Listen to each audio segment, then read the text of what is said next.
huwag kang matatakot next time na meron ulit kumatok at gustong pumasok sa buhay mo. I think yun yung number one fear ng mga single kung bakit single sila. Kasi ayaw nila masaktan.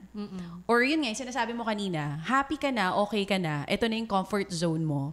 Bakit ka palalabas doon? And a lot of people are like that. Mapatrabaho man yan, mapa-relationship man yan. Kapag settled na tayo sa isang posisyon, ayaw na natin lumabas. Natatakot na tayo to try something new. Di ba? Natatakot na tayo to get out of it. Pero masarap kiligin ha. Masarap yun nga, pag natakot ka, hindi mo ma-experience yung sarap naman of being in love. Yes. Right? Don't get me wrong, may mga single naman talaga na they're okay being single, happy din talaga sila. Minsan nga mas happy pa sa mga once again, Tony.